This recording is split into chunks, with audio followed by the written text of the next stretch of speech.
Hello, my spooky friends. This is John, your host of Dairyland Frights in the spookier podcast, Nightland Frights.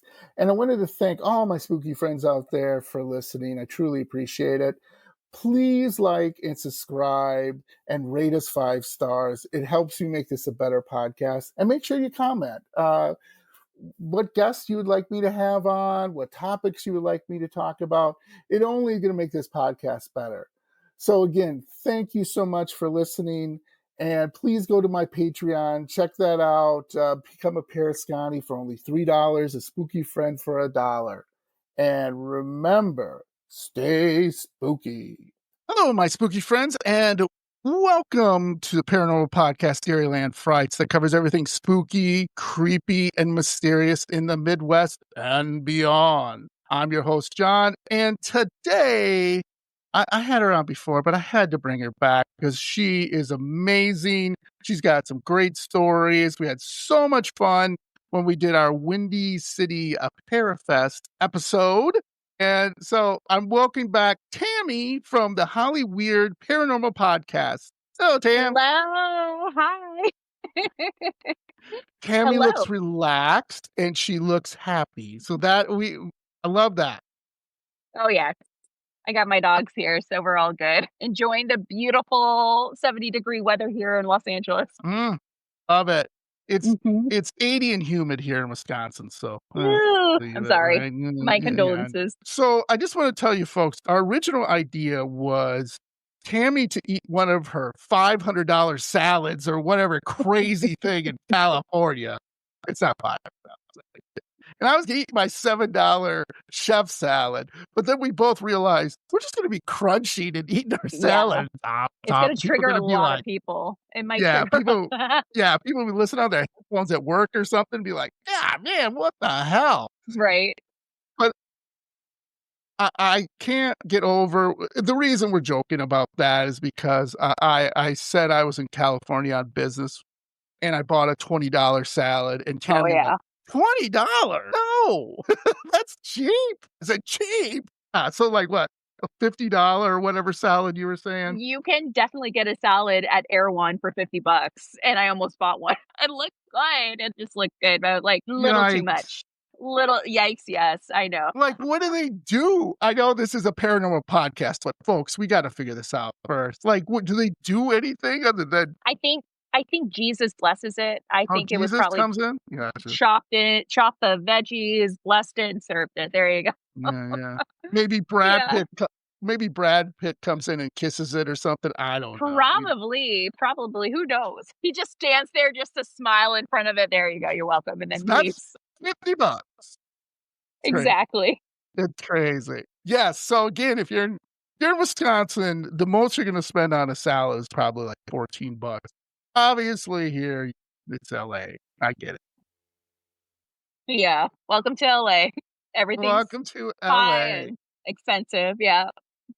So Tammie has, like I said, the Hollyweird Paranormal Podcast, which I've been listening to on my commutes, and I love every episode. It is so much fun. You're, I don't want to say a partner or whatever you want to say, co-host. Bryce Mitchell-Williams is on there. He does some great things. So much fun about that. And what I love about the podcast, too, is you guys have fun and you cover some things that, I don't know, I would say that I don't really hear that much. I mean, like, I get it. Like, there's the Winchester House and other things like that. Bigger things, the Hollywood sign, which we talked on a lot last podcast, kind of the suicide there and a ghost all around, like the Viper Room and you know, this other stuff and bars and on and on, and graveyards and cemeteries. And you don't think about it in LA. You think about star power, right? You think of, look at this, but it's really haunted, right, Tammie? I mean, there's a lot of different things in LA California and surrounding areas that are pretty crazy, right? It's very haunted. And you know what's really crazy is that it's still a young city. Like Los Angeles, if you think about it, it's like 100+ years old. And its surrounding parts are even older. And everywhere you go, northern, southern, there's so many haunted pockets. It's unbelievable. Yeah. So before we get that and talk about some of your episodes, get into that. One of the things that I unfortunately could not go to, but I was able to get tickets to go online, which I loved it. I was watching Tammie and all these other great people talk about the paranormal. And, I just sat there one night having a beverage of choice and eating some chips and just watched it. And it was amazing. Go on to all Tammie's socials. She had some clips to show a little bit about it. So that was the Windy City ParaFest that happened in June, correct? Yep.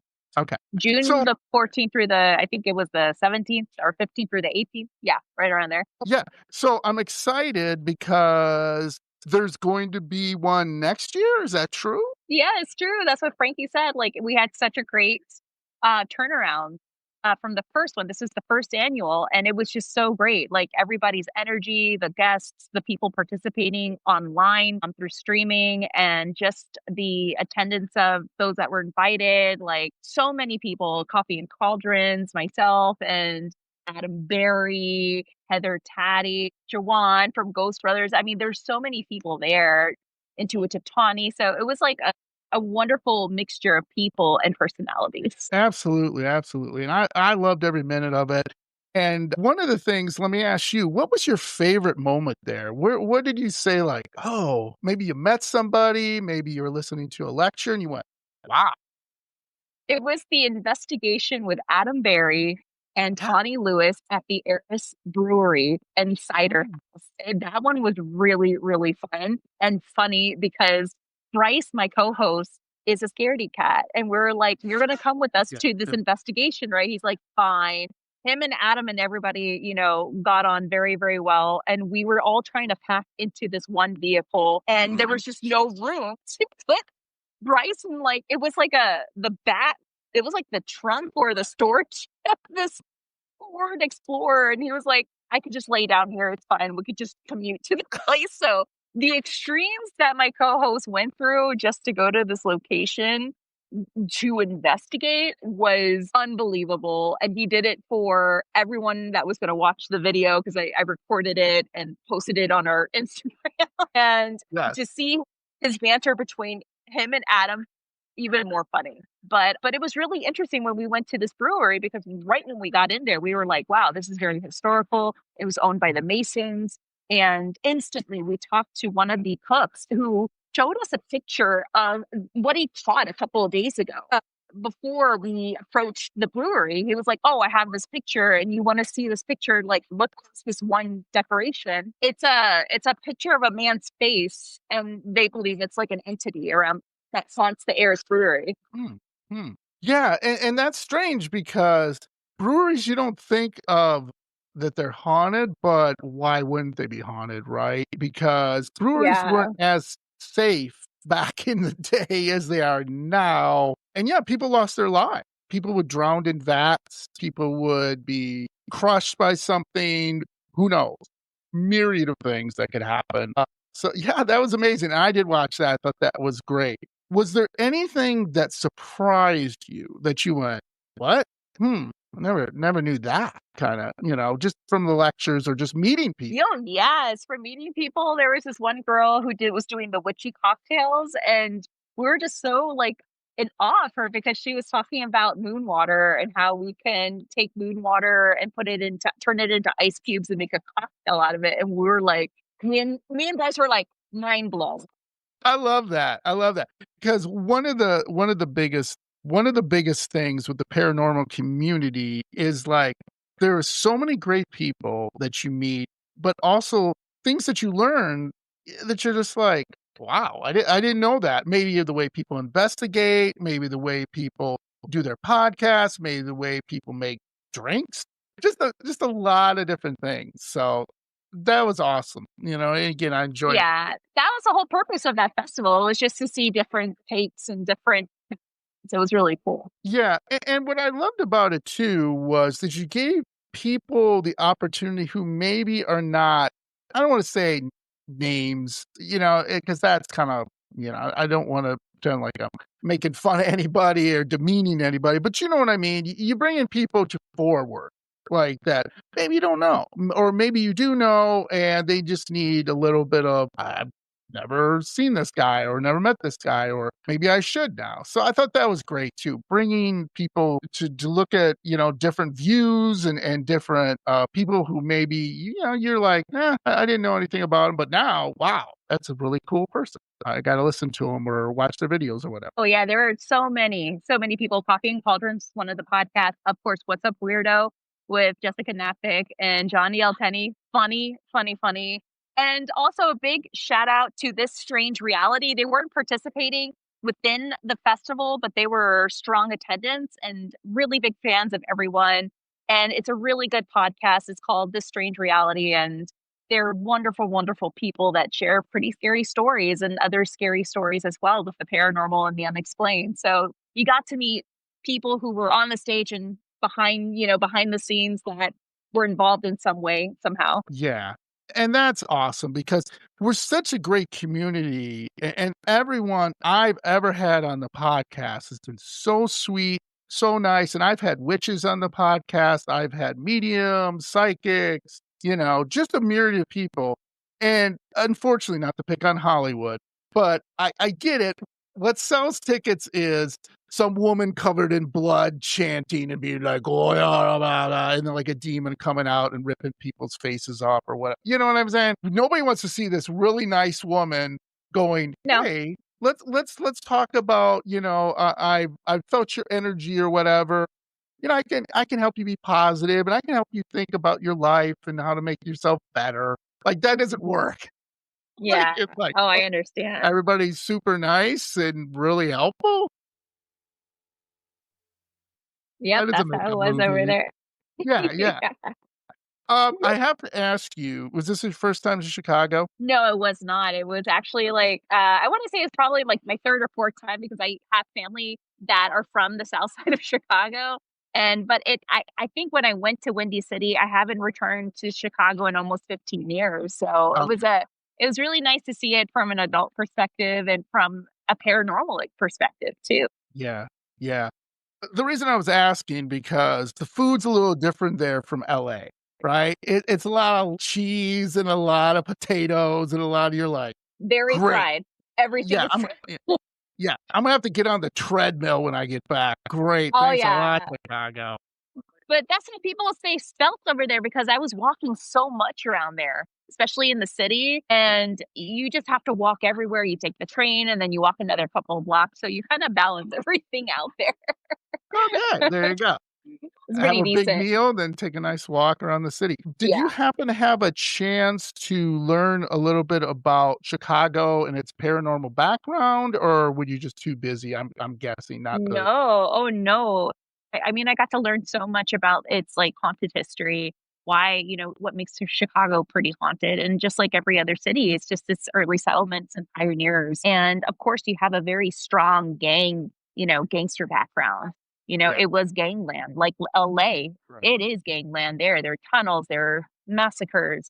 And there was a lot of dirty dealings that occurred in and around that city. And then, of course, you have the cemeteries. Oh my God, I loved Rose Hill. I loved Graceland. It was so beautiful. And the history was also beautiful. Yeah, absolutely. And you gotta remember Al Capone at the height of his career was in Chicago.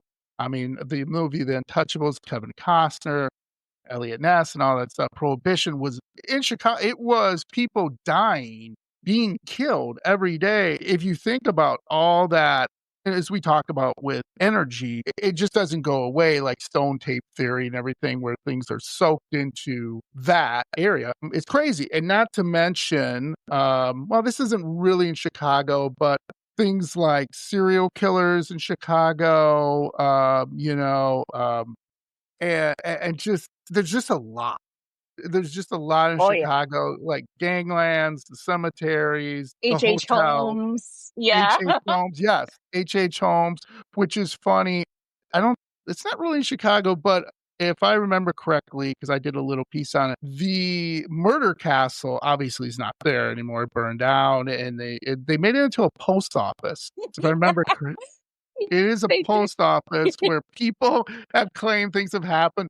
other people say that it's like near a tree, and anyway, you can walk down it and do whatever. But I just like a murder castle. Nobody like you really in Chicago. You know what I mean? Like he had a place that was like straight out of a horror movie, like straight out of any crazy horror movie where people were like, taken from their beds at night, or then slide down a chute and he'd be there murdering them and be like, damn, that is a lot. And and like I said, Al Capone, also there were some certain serial killers in Chicago. There was a lot of rough stuff. And the hotels, not every hotel is haunted, but like one of my favorite hotels is the Congress Plaza Hotel, where a woman threw her children out the window. Yep. She jumped out. People have gone in that hotel. I believe, maybe I'm confusing hotels, so correct me if I'm wrong, Tammie, but I believe they've boarded up that room, or they've like, it's like 13, 14, and it should be a 13, 15. You know what I mean? Yeah. Yeah. It's something I went in there. I actually toured it one evening. I went in there one evening and just walked around. You can literally walk into that hotel, hang out in the lobby, go into the elevator and go into the floors. Like you don't need key card access. You can't, because those elevators are really old and you feel the history in those elevators. And I was told to go, what was it? It was the 14th floor. And and there's a room, I think I could be wrong, is 1412 or allegedly is something like that. I have to go back on my notes where it's like one of the most haunted rooms. And I was trying to book that room and it was already booked. And because I wanted to stay a night there, but it does feel very different in that hotel. Like it feels like time kind of stands still. I don't know how to explain it. Like everything's so quiet and very eerie. Like you feel an energy in there for sure. You definitely do. Absolutely. And just something I found out through research when I was doing my episode, H.H. Holmes used to go in that lobby and look for women to take. So he would be in that lobby, like walking around, just looking for young women, which is like beautiful. Yikes. It's a gorgeous lobby. Yeah. Oh, I love old hotels. I mean, LA has their share, obviously. But it's just you step back. It's like a time machine. You step back in time, right? Yeah. And you're like, that is a really good way to put it. Yeah. It's really, really beautiful. Yeah. Yeah. Rather than the not that hotels are bad now, but you go to certain hotels and everything is white and bright, and you're like, oh, okay. Yeah. These are like ornate coverings and marble floors and like you said, no key cards for certain things. And nothing. Like, use a key, or whatever. It's definitely a time warp when you go in there. It's so cool. Yeah, I know. And it's just the rich history and everything of Chicago. Well, I'm glad they're doing so. Hopefully I can get there next year. Because I would love to see you and Frankie and Christina and everyone else and get out there and say hi. That would be really nice, to get out there. They're wonderful. They're so great. Everybody. So anything to mention about that before I get onto your podcast? No, just continue to follow Windy City ParaFest and see what comes around, because they're planning some really great stuff. I know they have some things in every sense of the word brewing at the moment. So I love it. Yeah. So just looking at your podcast and some of your episodes with the Hollyweird Paranormal Podcast, what are some of your favorite episodes, or do you have a favorite? I would have to say the Barclay is my favorite because it has a Ghost Adventures, a story attached to it. And I remember I was gonna save that story for the scariest story because something scary did happen with me and Jay. I think his last name is Walsing from Ghost Adventures. Something happened to us in the basement of that hotel. And what's so unique about this hotel is like when people think of haunted hotels in Los Angeles, they think of the Cecil. But to me, like the Barclay, I mean, it surpasses the Cecil in my opinion because of what has happened in there. Like the Cecil doesn't, in my opinion, it doesn't hold a candle to the Barclay. And we've had a slew of serial killers that stayed there. We had a serial killer called the LA Slasher who literally tore women apart and left them their parts in the hotel rooms of that hotel. And I've had friends that work in the industry The hotel is rented out to film productions, television productions, and a lot of crazy stories have come out from people who worked on rigging, boom mics, wardrobe. I collected them all, and it's unbelievable. And when I was there to shoot an episode with Ghost Adventures, me and Jay had something happen to us in the basement that we couldn't explain. It was unbelievable. Yeah. I love I it. may have to save that story for our scariest stories, but it's a good Yes, story. let's save that. We'll get to that in a second. Okay, I have to ask, you have one here about haunted Walmarts, and did I Yeah. read that right? Am I on the right podcast? I'm like, Yeah. Oh yeah. okay, just think that's Because hilarious. I mean, everything is torn down here and turned into a department store or Uh, a Halloween uh, spirits. So yeah, yeah, yeah, we yeah, do yeah, have yeah. one. Yeah, I thought that was really great. I thought that was a lot of fun, It is such a and then popular episode. oh, yeah, it has to be, right?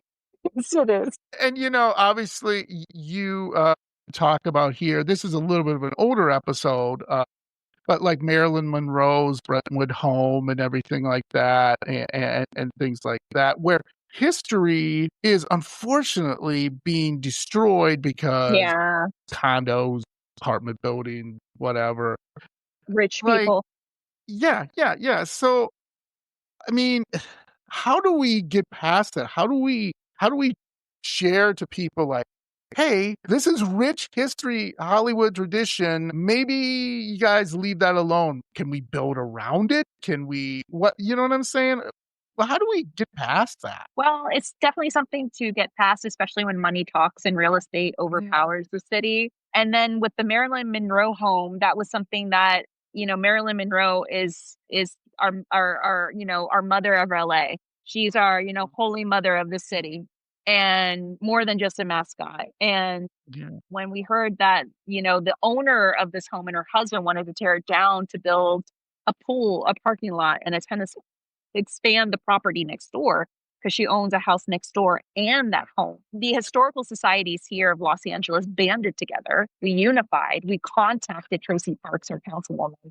We wrote letters. I wrote letters Mhm. and went knocking on doors virtually, like started sending letters to people and saying, we got to share this. We got to, contact Tracy Parks' office. And she heard and she immediately went into action. And to be a part of that process, especially with other historians and people who are fans of Maryland and our councilwoman, we got to work and we got that house, protected Yes. as a, historical, Right. location that they can't touch it. And I know that there's some paperwork and legality still going on with it, but we prevented that from happening. And we just said, no, enough is enough. Yeah, I love that. I love that because, yeah, enough's enough. We need to Mhm. preserve history, and Exactly. you and I love history. I can tell. It's Mhm. just come on, like enough's I enough. know. We need to share this not only with future generations, but also, to people to understand how important this is. Like Marilyn Monroe was an icon, and we'll just forget about her if we just keep on doing these things, and we shouldn't.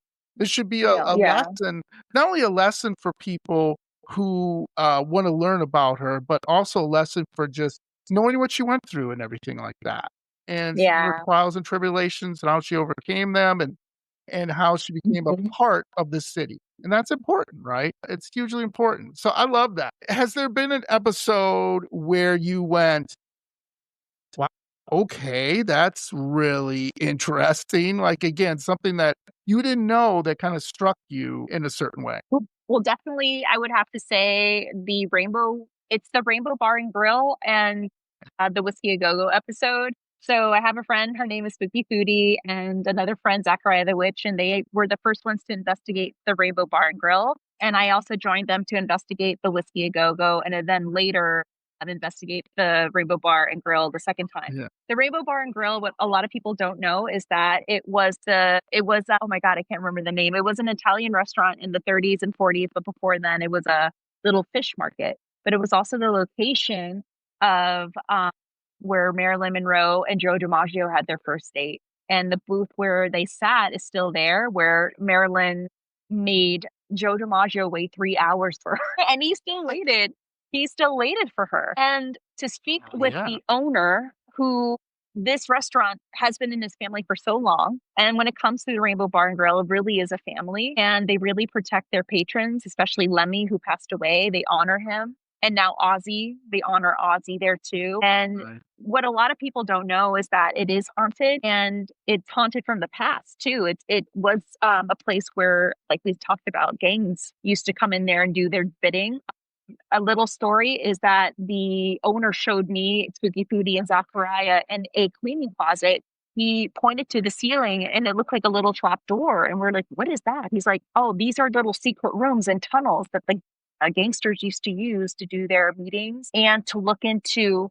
They used to go through these little like crawl spaces to peek into the dining room to see who was coming in and who was coming out. And I said, you're kidding me. He's like, no joke. So this is something that, we found out, and it turned out that they had this tiny little busboy go into the room, and the guy was like, there's a table and chairs, there's bottles and there's stuff on the table, and there's a bunch of dust. It was so crazy. It was insane to learn that in this place of rock and roll, this was gangland. Yeah. That's so interesting to me. Have you done anything on the Viper Room at all? Yeah, we had a couple of stories that we shared on the Viper Room. And that one has a lot of crazy stories. Like the owner has had many experiences with things flying from the bar, the basement, things connected to, River Phoenix's death. They believe like a part of him is still, or an essence of him is still there. But that's another place too where gangs used to do their doings. Like all of Sunset was gangland. There's pictures that you could find of like vehicles with bullet holes. It's really crazy. And that was a place where, there used to be clubs and dinner clubs, and that's where everybody did their businesses and shady business. But the Viper Room is very interesting too, is very much like the Rainbow Bar and Grill. There's a lot of history that comes from the 30s and 40s that is still trapped there, and it goes within time. And talk about places that are ready to be bulldozed. They're trying to save it because now they're thinking about tearing it down and building condos in place of it. So they're they want to build more housing, more unaffordable housing. They're going to build up. But I think they're working out something where they're going to keep it as a lower, like a ground business, but then build on top of it, which is still shitty. But it's I'm an old 80s metalhead, so I love Lemmy and Ozzy and all those. I'm a man, I grew up with that stuff. Motley Crue, all these bands, the hair bands with the crazy hair, the makeup, and absolutely. Yes. And Lemmy, and I'm sure people are wondering, well, does Lemmy haunt the rainbow? Yes. I mean, he is there. So I know that Zachariah and Spooky Foodie, when they did the investigation through Estes, they found out that he's there, but he kind of like is in the background, and he likes to kind of like check and make sure if everything's okay. Yeah, he's kind of like the spiritual bouncer of that place, but he doesn't like to get involved. And he never believed in ghosts. That was the one thing they're like, he's like, this is stupid. I really don't think this, but I just make sure that this place is running tip-top shape. Yeah. So before we get into our main topic here, I have to ask you, Tammie. Unfortunately, there was some bad news, but I want your feeling on this because I'm on the fence. So Dan Rivera went out with the Annabelle doll. Unfortunately, he passed.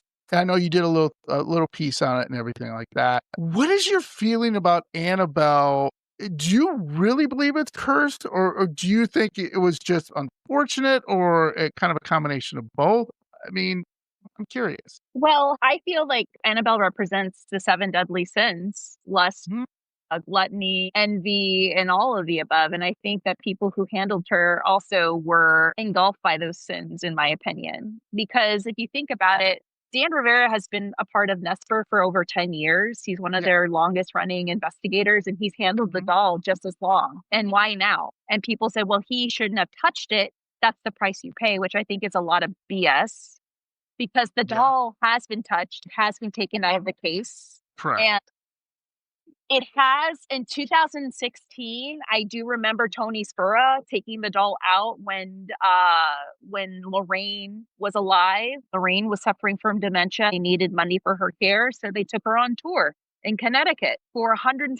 You can spend a night with Annabelle with a bowl of spaghetti, and you could take pictures with her. They took the doll out. They brought her to a restaurant. People paid money to go see her, to go see Lorraine, and to take pictures with the doll. So how come someone like Tony, who's handled her so many times, how come he's still living? And why is Dan, not here? Those are things that I don't think people know about. And It's funny because people have always mentioned too that, well, he touched the doll. He's touched the doll many, many times. There are videos on YouTube of other content creators from 5-6 years ago where they've gone to the Warrens Museum, and somehow in every single video, I've noticed this in 5 videos, it just so happens that Tony and Dan have to take Annabelle out and move her to another case, and it's always when the cameras are rolling. So they were handling her like that 4 to 6 years ago, and nothing happened to them. Right. But from what I do understand, talking to a couple of people who have worked and were very close to Dan, he had been suffering internally. He was also a former Marine, so he was dealing with a lot of internal issues. He wasn't feeling well that day that he passed. He made comments about that. And unfortunately, he passed away, I think something internal, like with his heart. And he just passed in his sleep. And that was it. But I think people just want to make it sensationalized and want to give it a reason as to, well, he died because he handled the doll, told you the doll is cursed. And I don't believe she's cursed. I was told that I don't even think that's a real doll, but I think that it's just an egregore of an energy that we've distilled on the doll, kind of like Robert the doll. It's something that we consistently feed negative energy to, and this is what's come out of it. Yes, absolutely. So one of the things is called, I've talked about, and maybe you've talked about it too, is topas. So topas are something as a collective mind hive if you keep thinking about over and over and over. So Slender Man, that's a perfect example. That was someone's just goofy project and they put it in there, and then people were like, Slender Man's real, Slender Man this, Slender Man that. And unfortunately, here in Wisconsin, that maybe bring that up a little later here, led to a girl almost losing her life because they just believed in Slender Man. But though one of the girls just went along with it, which, you're a young woman, you're a young teenage girl. Hey, come on, let's go to that party, get drunk. Okay, I'm going, not to disparage that at all, but, come on. But that, in a sense, is kind of, I feel, with Annabelle. Like you said, people are just, it's evil, it's evil, it's evil, it's evil, it's evil, right? And eventually that just kind of gets into people's minds, maybe into the doll, whatever you believe. But my point is like you said, really, I mean, like numerous people have handled this doll and they just go on with their lives. And other people, I had a motorcycle accident. Well, okay, you're on a motorcycle. There was that famous story about the guy who mocked the doll years ago and he had a motorcycle accident and died.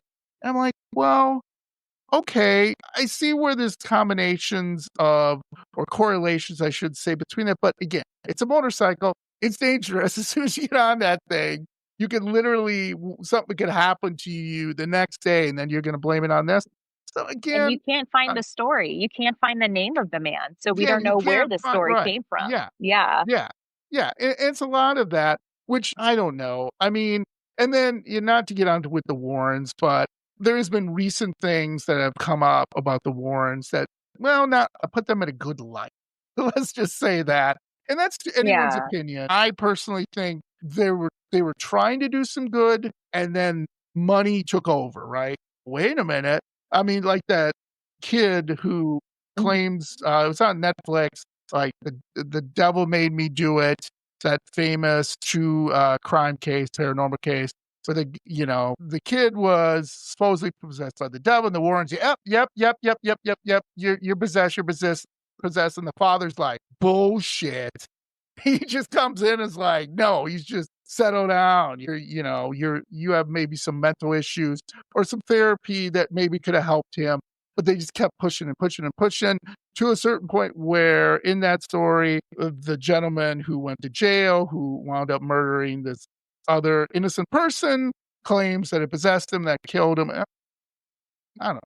I think that's a whole different podcast for a whole different time, but you know what I'm saying, It was Tammie? always sensationalized. Yeah. And Yeah, that was the yeah, thing. It was always sensationalized and it always involved the Warrens. Once again, money's involved. There's greed, there's lust, there's gluttony, there's envy, there's all the correct. stuff that comes with it. And I think that that is a reflection of what the doll embodies, in my opinion, that we're Yeah, showing from ourselves as human beings. yeah, And the yeah. doll's just sitting there like, I don't have to do anything. I'm watching you guys create more of the chaos than me. So you are the one spending $70 to see this doll. That tells you something.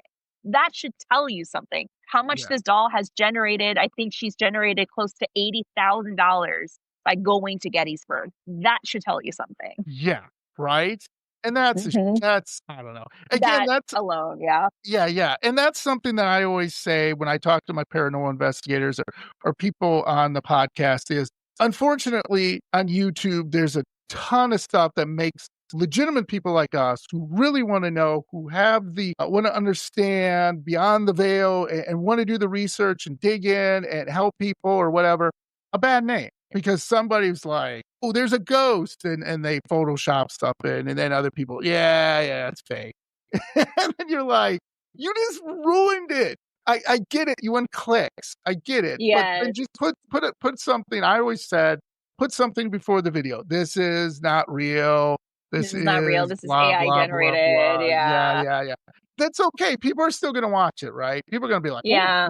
let me see," rather Yeah. than, "Oh, yeah, this is real, this is real, this is real," and then you're like, anyone with half a brain just go, "That's impossible."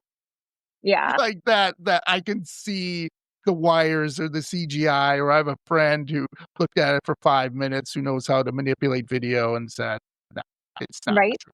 Right. But, yeah, it's crazy, it's crazy. Yeah. So, um, let's get into a fun little segment I thought I would have with Tammie, and, what I'm gonna do is I'm gonna put this out on the social media so we can kinda see who's a little more scarier, who's has some more scarier things, Wisconsin or California? By the way, the reason I'm bringing this up is because California, on recent polls, have been nominated as the most haunted state in the United States, to the chagrin of many Southerners in Georgia, in North Carolina, South Carolina, all these other places are like, "No." I had people on from their shows and they're like from Savannah, right? Savannah, Georgia. And people are like, "California?"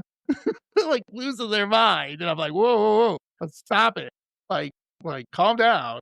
But California is a very, very spooky place, very creepy place. Has a lot, and to Tammie's point. So, what we're gonna do is I'm going to read something from Wisconsin, which is true. It has some little true crime in here, has a little bit of cryptids, has a little bit of haunted houses. I'm gonna read like one, and then Tammie, if you want to if you either want to comment on it or you just want to just go right into a story of your own, that's great. No problem. So I'm going to start with, this is my favorite. Believe it or not, Tammie, Wisconsin has a werewolf, and the werewolf is called the Beast of Bray Road. He has been terrifying locals for decades.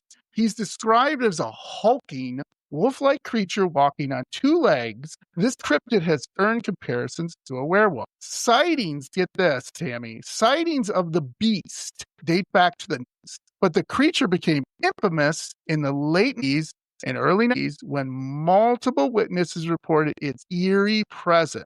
Drivers have seen its glowing eyes staring at them from the roadside, and a few unlucky souls have been claimed the beast has chased their cars.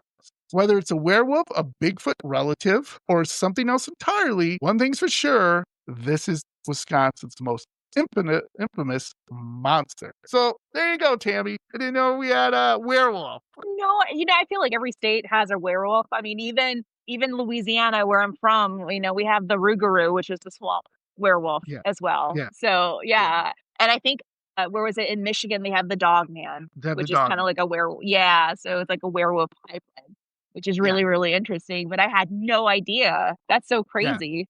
Yeah, that's They're all a part of crazy. the same fraternity. Yeah, right? It's so weird, and, this has been, like I said, been going on for countless of years. There has been documentaries on it. People have claimed that they have found, like, well, burns, footprints.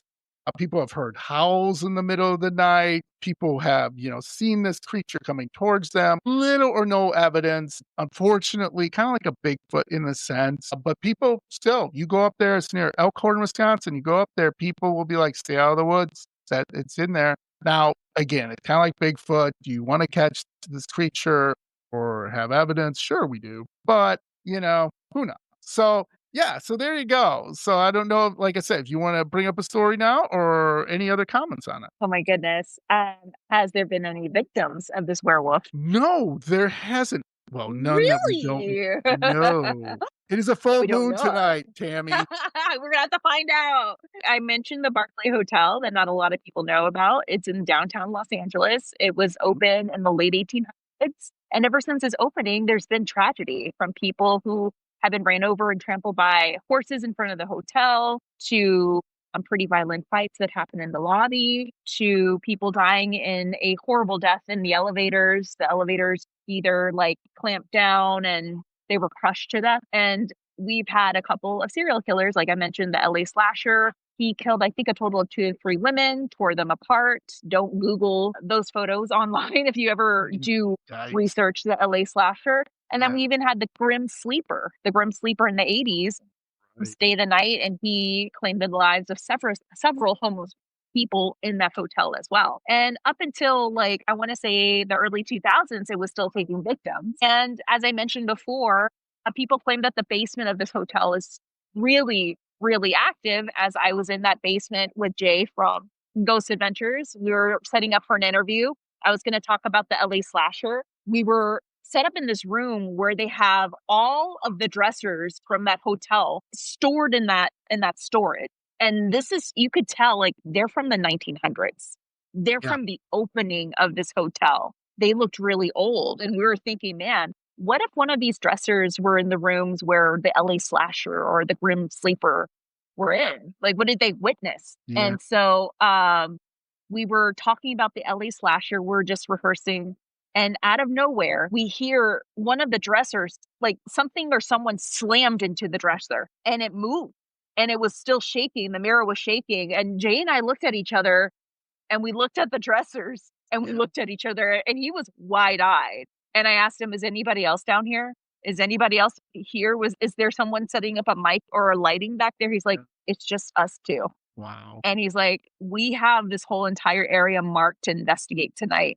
So he's writing his notes, like, I'm sure he's writing like notes like we have to investigate this room. But he got up to look and figure out what could have made that noise. But it made us both jump out of our seats to in the middle of my my practice interview with him to stop and just say, what was that? And for him to not come up with an explanation. And me, I'm like, I don't know what could have caused that. It was so scary. And it was just for us to just stop and look at each other wide-eyed, just said it all. Like we were thrown. We were like, wow, this is going to be a really interesting night for you guys. Yeah. Yeah. Absolutely. Like, yikes. Yeah. This is going to be wild. So yeah, it was like the basement combination with what those dressers could have seen. Lord knows, like, was it one of the victims coming forward and claiming that, they're still there? Who knows? But it was a very interesting situation. Oh, to say the least. that's oh my goodness. Yeah. I don't know how people can do that. Every time I talk to a paranormal investigator and they're like, "Oh, my hair's been pulled or I've been whatever," I would have been like, "Nope, I'm out." That's a negative.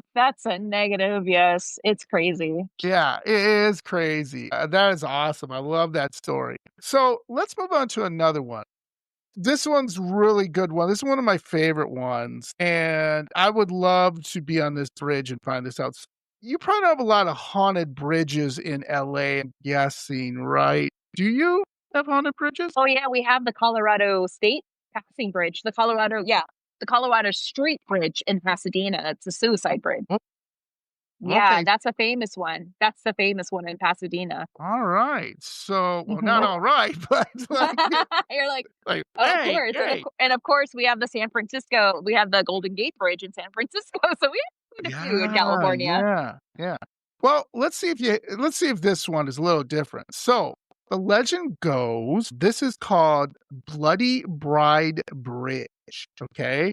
So the legend goes, Tammie, a bride was killed on her wedding night in this area, but she continues to haunt the surrounding region, sitting in the backs of cars, visible to drivers only in the rear view mirror.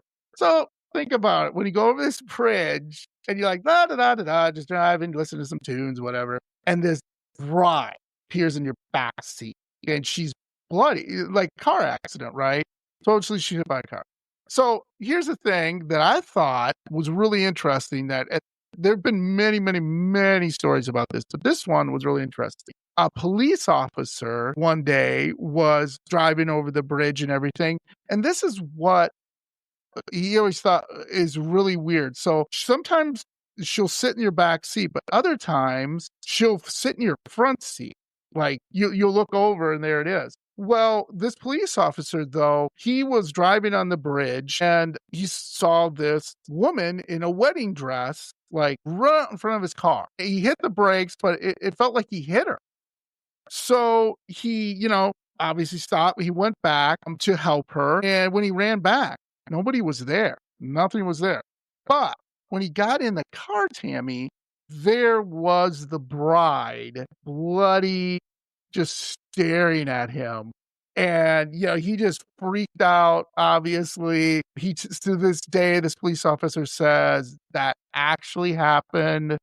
Why would I lie about it and everything? But yeah, so supposedly when you drive over this bridge, again, there's a whole bunch of lore with it. You suppose if you drive over it after like midnight or 1 o'clock, 2 o'clock in the morning, either she'll appear in front of your car, like you jam on your brakes, like you're just you're driving, and then this bride will come out of nowhere and you'll slam your brakes and it'll feel like you hit something.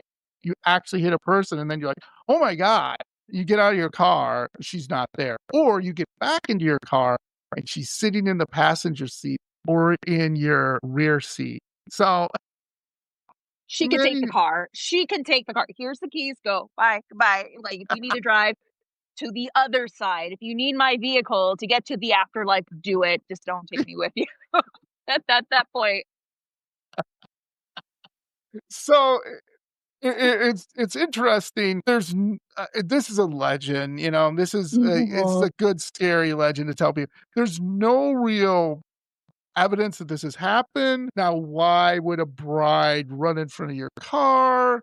I don't know, but there's no like, is this from the 1800s? Is this from the 19? You know what I'm saying? Nobody really has a date on it. There's some stories that in the newspapers where there was like a car accident where a married couple had been coming back from their wedding to go to their hotel room and got into a car accident and were killed. But that's but I always love that. And again, there's just been numerous people claiming, yeah, I saw this woman in my back seat of my car just appear. And then I get over the bridge and she's gone. Every time you get over the That's bridge, scary. Tammie, she disappears. So No. Okay. yeah. I don't think they would do that. I think the ghosts might be a little polite here. There in the Midwest, they're just like, we don't care. Yeah, we're just gonna we're gonna we're gonna We're we're gonna gonna do go. it. We're gonna do it. We're gonna do Yeah. it. Do you have a scary story similar to that or anything for any of your bridges? Do people see people? Yeah. Oh, Okay. definitely. So we have the Colorado Street Bridge here in Pasadena. We call it Suicide Bridge. It was erected in, I want to say the early 1900s. And ever since it was built, it just so happened that after the building of this bridge was the Great Depression. So you know what happens? People wanted to end their lives by jumping off the bridge. And I think there has been a total of 30 plus deaths that have occurred Oh goodness. since its creation. And there is a legend of a woman in white that people have seen, long dark hair. She's in a white dress or a red dress. It varies. And on certain nights, certain times, if you're driving by yourself on Colorado Street Bridge, you might see a woman just standing there ready to jump off the bridge, or she's walking alone and you don't see her legs. And people who have gone and investigated have claimed that they captured her, have claimed that they've like made communication with her on doing EVP sessions, Estes sessions. But there was a video that surfaced that someone claimed that they caught her on camera, and you see her kind of standing, looking down from the bridge. So there's a lot of strange energy and a lot of ghost sightings around the Colorado Street Bridge, and a lot of tragedy too. So much that they had to build like a fence to prevent people from jumping off because it got so Wow. bad. Wow, that's crazy. Have you ever investigated that bridge with anyone? Yes. Okay. Yeah. Um, I walked on the bridge. I mean, it's a little busy, especially certain times, like Yeah. with the cars coming back and forth. But if you go to the base of the bridge where people met their doom, like there's a lot of weird stuff that happens. People have seen shadow people. They've heard voices. They've seen what looks like, men walking around and disappearing into the night, like they just disappear. People have allegedly heard a baby crying because there was a story of a baby being thrown from the bridge too by its mom, and they hear a woman crying. Allegedly, they believe that is connected to the baby that was thrown from the bridge. And there is an energy and a stillness when you go there. And we did pick up an EVP of a man's voice. We just couldn't tell or make out what he was saying. He was mumbling something. So it was very eerie. It was just myself and another male investigator, and we were quiet. We were, we were just sitting there, and you just hear this mumbling coming through. So, I get like the goosebumps just thinking about it, because like Yeah. we were just sitting there still, and still was the night, and we get this voice that comes through, and we could not make it out, but we hear it's a man mumbling. Mhm. Mhm. That's crazy. That It was, yeah, it was like, wow. so we're going. It's time to That go. was it. And yeah, we were there for 2 hours, and we finally got this. And we were like, wow, this is insane. Unbelievable. Mhm. That's just awesome. I just love stories like that because again, there's so much energy, whether it be positive or negative in certain things. You never be like, yikes, that's unbelievable. It's Mhm. crazy. Wonderful. So the next one is one of the most famous hotels in Wisconsin. It's in Milwaukee, Wisconsin, and definitely people have done investigations and it's ripe for more investigations. So it's called the Milwaukee's Pfister Hotel. And I love this hotel. I did a okay, story about it. I yeah, love it. Okay, I can't wait to hear it. I can't wait. yeah, There yeah. is an LA connection. There's an LA connection. You Yay! you gotta I go first. will. Okay, go first. Yeah. So this was I'm excited. We love it. So, built in 1893, the historic hotel has long been a favorite haunt. And the funny thing about it, Tammie, is Major League Baseball players stay there. So the visiting team will stay there, many of whom have reported paranormal encounters. Players claim to have seen apparitions, heard strange noises, and even had personal belongings mysteriously moved or knocked over. Some have been so spooked they refuse to stay at the hotel again. Now, whether it's the spirit of the hotel's founder, Charles Pfister, or who wanders the halls or other unknown entities, the Pfister's reputation as a haunted hotspot adds an eerie layer to the opulent charm. Just really quickly, yes. So baseball players have said these grown men, top of their game, have said, nope, I am not staying there. Find another place. And one of my favorite stories, just really quickly, was a player, if you know baseball at all, his name was Bryce Harper. I believe he plays for the Phillies. He claims to this day it's haunted. He's like, you betcha it's haunted. Because he came out and he was, he's putting his clothes out and putting his uniform out or whatever he was doing. And he came out of the bathroom and it was like gone. He was like, no, I just put it on my bed. I know I'm tired, but no, it's right there. So he was like looking around. I don't see it. Goes back in the bathroom and he comes back. There's his uniform sitting on the bed. And he, again, he tells other stories where, he just feels being watched and everything like that.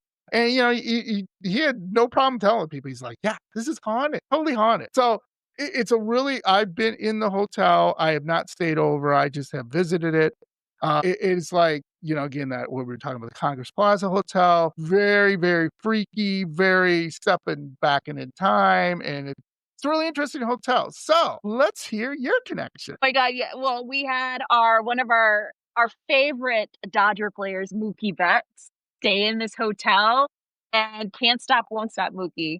And according to his story, I think it was him that was he was staying in one of the rooms, and something happened where he refuses to stay at this hotel after this happened to him. But he had an iPad or a phone, and the iPad kept on turning on by itself, and it started playing videos. It was playing something when he was showering, when he was away from it, and he was like, "This has never happened. Like, what's going on?" And it just kept on playing videos. Like, whatever was there was messing with the device. And he was like, "Oh, hell no, we're not doing this," because he heard beforehand that from the players that this place might be haunted. So ever since then, he refuses to stay at that hotel, and he gets an Airbnb. He refuses after that night. He refuses. Mookie Betts is like, "I need my sleep. I need to win a game. We're not going to do this with a ghost.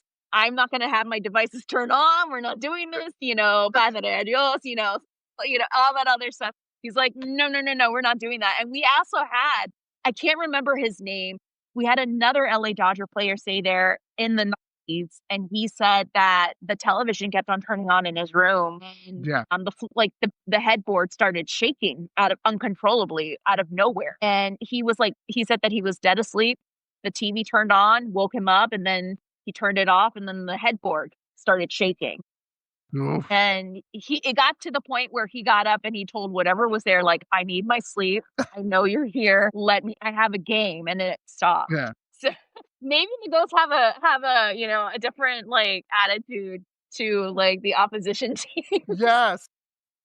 Yeah, so that I think they know, they're like, "Oh, they're playing the Brewers, Yeah. let's keep them up on it." Yeah, and that's many, many stories that people have said their faucets have turned on, the showers turned on, TV, clothes have been gone missing, items have gone Yeah. missing. Yeah, and people just, embrace it. Oh, it's kinda like, "Okay, this is gonna happen to me." I haven't heard anything like nefarious or negative where people have been scratched or whatever. It's just like, it's a ghost that's just messing with you It's and everything. messing with them. Yeah, it loves to play pranks allegedly. So yeah. Yes, It's such that's awesome. such a great little story. And it's such a beautiful hotel. Yes. I want to Gorgeous. go visit Wisconsin just to see that hotel. Yeah, definitely. Absolutely. So our last one, now in LA, Tammie, there's tons of mansions. We do have mansions here in Wisconsin, but not as much. But we do have a very famous mansion, maybe you've heard of it, called the Summerwind Mansion. I don't know if you've heard of that. No? Oh, I haven't Okay. heard. No. All right. So this mansion was built in the early 20th century, and it has a very dark past. It has a history of eerie occurrences and ghostly apparitions. In fact, Teddy Roosevelt was supposed to stay at this mansion, but for whatever reason, he didn't. And there've been famous people like the Secretary of Interior under him have stayed at this. And if you look online at the early pictures of it, it is gorgeous. It's up north. I'm gonna have to. Off the lake, just beautiful. If you look at current pictures, this is kind of a spoiler alert. It isn't there anymore. And, the reason why, I'll get into it for a second here. So the most famous story involves the last family who lived there. They were the Hinshaws. They claim to have experienced unsettling events, disembodied voices, objects moving on their own, and even sightings of shadowy figures. After the family fled in terror, the house was left abandoned and decayed, eventually being struck by lightning and burned down. Yet, even in the ruins, people still report strange phenomenon at the site, making Summerwind one of the most haunted mansions in Wisconsin. But here's the thing. It's not there anymore. People have tried to rebuild it. There have been numerous GoFundMes and stuff that people want to rebuild because it's absolutely gorgeous, was absolutely gorgeous. Now, here's the thing. Couple things is with this story of the Henshaws is the father slowly went insane. It's kind of funny, but it's kind of like, old school Hollywood horror. They used to have an organ, like one of those big organs in this mansion. And supposedly the family would wake up to the father playing it. Like he'd be like, and he doesn't know how to play. Like they would say like, my dad doesn't know how to play an organ. One of those big pipe organs kind of thing. He doesn't know how to play piano or nothing. And he would sit there and play in like 2 or 3 in the morning, just sit at this organ and play. And then people like the mom would come down, the kids would be like, Dad, what's going on? And he'd wake up and be like, what am I doing here? What's going on? Also, when people were renovating the place, they would see their tools levitate. And then the workers would be like, see ya. Tools would go missing. The girls in their rooms would wake up to see shadowy figures at the edge of their bed. And what they found out, it is built on a Native American burial ground. And nobody did anything to cleanse it at that time. And a friend of mine, a paranormal investigator, he went there and investigated with his paranormal group, and they were investigating and everything like that. And he was sleeping. He had his tent, out, and he was sleeping, and he was having these weird dreams about Native American spirits and everything. And he was like, and he didn't know that when he woke up in the morning, he was told he was sleeping on the bones of Native Americans who had been buried That's there. not good. His tent was right on it. He didn't know that. I mean, they're all over the place, but unless you physically go in with, I don't know, some type of device to figure out where it is, you wouldn't know. The other cool thing about this is supposedly families who were staying there like in the 1800s and 1900s would see ghosts. And there were, obviously it's gone, it's burned down and everything, but at the time when the Henshaws moved in, there were bullet holes in the wall that the previous resident shot at the ghost. Now, this is 1800s, early 1900s. And for whatever reason, one of the previous occupants thought, I shoot at the ghost, that will get rid of it. And yeah. So anyway, but this Summerlin Mansion, like I said, it was struck by lightning and then burned. And then eventually just burned down. And nobody knows why. It wasn't like it was like struck by lightning, boom, it burned down. No, it was struck by lightning. And then the rest of it just mysteriously just burned down, which a lot of people said that the locals just came in there and just set it on fire to keep the bad mojo or whatever you want to say. I don't know what to tell you. But that's the story of it. And like I said, it was absolutely gorgeous. A huge mansion. Absolutely huge, beautiful, off the lake in northern Wisconsin. I mean, just gorgeous. So there you go. Just one of those things maybe you should cover, look into. I think you'd be fascinated by the history. That is such a fascinating story and history and lore, especially with a name like Summerwind. It's just like, it's so dramatic. Yeah. Yeah, I know, right? It was just Summerwind. And the funny thing too, Time did a story on it in the 60s. You can go back and look at the archives of Time magazine. It's saying it was one of the most haunted mansions in the United States.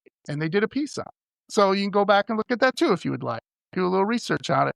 And they show you like when it was back in the early times to before it was eventually burned. So yeah.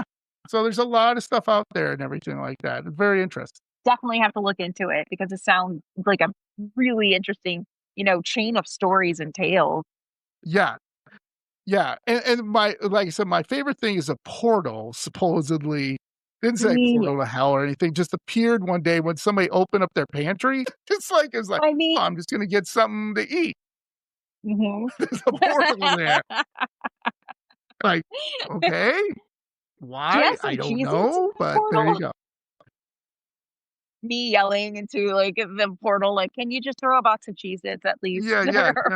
Or yodels, I don't know. Yodels, whatever you got. Thank you. So, do you have a famous mansion other than, like, I know the Hearst Mansion and some other places, but is there anything, that may have your mind that you're like, this is probably one of the most haunted ones we have? Yeah, it's the Greystone Mansion. And the Greystone Mansion's in Beverly Hills. Oh my God, I can't remember the name of the family. Please forgive me. It's on the tip of my tongue. But there was a family that had this mansion built. They move in, and the patriarch of the family ends up having an affair, allegedly, but it's pretty much everybody knew he was most likely having an affair with the chauffeur slash secretary, I think. Okay. And one night he was mysteriously killed, or he unalived himself. And people think that it was foul play involved because the wife was present in the mansion and she supposedly didn't hear anything. But there was a lot of controversy with his family and dealings. There's the teapot dome scandal that occurred, and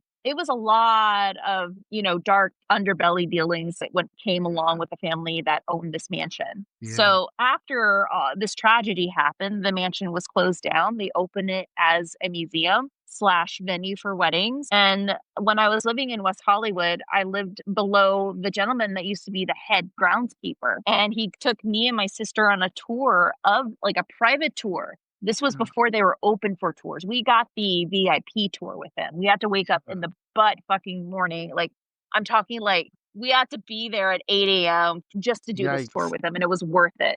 And it was so fitting because it was a dark and stormy morning. And he was telling us all these stories of like, yeah, we had this famous psychic come in and she said that this, the main hallway is a vortex and this is where a lot of energy comes in and out. And then he took us to the staircase where he's like, I'm closing up shop. I'm closing up the location. I'm about to head down the spiral staircase. And he's like, I see this man in a tuxedo. He looks like a butler and he's coming up the stairs. And I'm thinking, is this someone who is lost? Like, what is this person doing here? And he's like, holy shit, he doesn't have legs. Like, he is just coming up the stairs. Like, he's just doing work. Like, he's going to work. And my friend / neighbor was just like, I just stood there shocked. As he was coming up the stairs, he just disappeared. But the way he looked and the way he was dressed, it was like as of a different time period. Yeah. There was also stories of the children, a part of that family. I think there was a tragedy where one of them died on the location, and you can still see a spirit of a little girl in a white dress standing on the roof of this mansion, playing past hours. And people who have shot, because they have done shows and movies there. There's been a ton of TV shows and movies that have been shot at this location, where people have had problems with equipment. And there was a story where a friend of mine said, yeah, we had problems where we left all of our equipment. It's nice and neat and stacked. We had a security guard on standby that night because this is expensive equipment. Yeah. The next day they come in, the equipment's out of the package. Like, it's all out of the cases. And they were like, no. That's they go and they complain to the security guard. And the guy's like, I can show you footage. No one came in and out. I was here in my post. I did my walkarounds. I checked, nothing. They were like, well, how come all this stuff is out of its cases? He's like, I don't know, man, but I've heard something. So that is the story of the Greystone Mansion. Even the Paris Hilton's mom made a comment on television about it. Like, because when Paris was trying to find venues to marry, the mom, she's like, what about Greystone? The mom's like, absolutely not, Paris. That place is so haunted. So we got tags right there. Even the Hiltons know not to get married in a haunted mansion like that. Yeah. Yeah. Right? That's awesome. I love that. So thank you so much, Tammie. But before we wrap up, do you have anything I have to ask? Obviously, one of the most famous cases in LA that you're known for is the Black Delilah. Have you ever done any research on it or trying to? Because I think they figured out who did it. Am I wrong on that? Am I way off? I thought they figured out who finally did murder that poor woman. I mean, that's a case that, they said that they had found out who did it, and they believe it was, oh my God, the doctor that lived in that famous mansion in Hollywood. It's a case that is, I think, will forever continue to haunt and linger in the city. And people are going to have their own stories and own takes about who was responsible. And a lot of people believe like it was one person, while others believe that it was more than one person. They believe that it was a cult. They believe that it was this one doctor, or they believe that it was a jilted lover. Sure. But we believe that her murder is connected to other murders that occurred in the 40s there too. Yeah, absolutely. Is her ghost still there, or do people still report seeing her ghost, or is that? I don't know. Well, the Black Dahlia and Marilyn Monroe ghost stories are like seeing Elvis in Vegas. It's like everybody claims that they see her because she lived all over LA. Right. she lived, who was it? Elizabeth Short lived all over LA. Yeah. And she was not very much of a responsible, put together woman. There was this one girl who connected with me online, and she said, "Oh, I have a story for you. My grandmother was her roommate for a short time." I'm like, "You're Okay. kidding." She's like, "Yeah, like I think in LA, she said that she was living outside of Hollywood and Elizabeth lived with her for barely a month." And I'm like, well, "What happened?" "Oh, they had to kick her out because she was so messy. She was so messy. They had to Okay. kick her out." And that was it. And it's true because she's lived everywhere in downtown and Hollywood. And I mean, she had to hustle. And there are some places that claim that her ghost still lingers there. The Biltmore, allegedly, she's still there. And I think it's Bordellos, where she claimed that she haunts a bathroom there. Gotcha. She's everywhere. I feel like she's everywhere. That's awesome.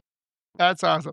So as we wrap up here, Tammie, can you tell my spooky friends what you got coming up? What's on the podcast? Are you doing investigations? Would love to know. Oh yeah, well we're trying to summon a spooky bingo night, a fundraiser here, or a spooky bingo brunch at the moment, which has been taking up my time. I think the thing that we're being haunted by the most is being ghosted by venues that say, "Oh, we'll host you," and then they ghost. It's Okay. typical LA flaky people. So that's been brewing. A summerween spooky bingo brunch. We're on a bit of a Nice. hiatus. We're taking our summer break, but we Yeah. do have other ideas for episodes brewing. And also, I'll be taking a trip to New York where I'll be hanging out with some friends and possibly my friend Bridget Marcourt of the Ghost Bunny podcast. She's a good friend of mine, along with Tana Lewis. She's going to be doing some workshops at Lilydale. So I'll be in Lilydale investigating the town, investigating and staying at one of the most haunted hotels, the Maplewood, and also possibly doing an investigation at the Hinsdale House. So it's a lot brewing from August the 14th that I'm there for a couple of days. And yeah, so that will be my last big trip before we enter spooky season, of course. Yes, I love it. I love it. By the way, if you ever, I don't know if you guys cover this, but if you want to have some serial killer stories, I can give you a couple, one on Ed Gein and one on Jeffrey Dahmer. They're not my stories, but they're personal stories that happen to people who are part of the family. And one of them has to involve Jeffrey Dahmer, of my cousin's friend who was almost killed by Jeffrey Dahmer. So, yes, it's a good one. If you want me to have on as a guest, great. I could talk about that. Yeah, definitely. We'll definitely have you on because that's a really cool. We'll have a segment of serial killers or whatnot. Yeah. But that's a really these are crazy stories, and those are some crazy, crazy cases for sure. Crazy stuff. Oh, I And there's know. still to this day, it's weird because Ed Gein and Hollywood kind of connected, right? Is They Silence are. of the They're very much Lambs, connected. Psycho. I mean, Some of his those stuff is at the what is it? Zach Bagans Haunted Museum in Nevada, which is next door to us. Yeah, that's awesome. Well, thank you again so much, Tammie, for taking time You're out. I really welcome. appreciate it. I love you because you're just great. You have great stories. You have a great podcast, and you're always welcome back anytime you want. Oh, sure. And also, as another side note, I have another project. It's another side project. It's called Be Haunted Thread, where I am building costumes and dresses for famous ghosts of famous ghost stories. So the one I just finished is I built a dress for Sharon Tate. So you can follow my stories and my process on Instagram and Facebook at Be Haunted Thread and YouTube at Be Haunted Thread 13. I'm doing one for the Woman in Black. So we'll be touching on Sarah Winchester and the lore. So I'm building the famous Woman in Black story. Nice. I love it. Yes, I'll put all the links in this episode so people can do it and go on there. Absolutely. No, absolutely love to do it and stuff. And who knows, maybe about Halloween, maybe we can get together again and share some spooky stuff because we didn't get to half the stuff I wanted to get to. And there's so much spookiness in LA and surrounding areas. So, yes. It sounds good. Let me know. Will do. Thanks, Tammie. Have a great night and stay spooky. You too. Stay Hollyweird.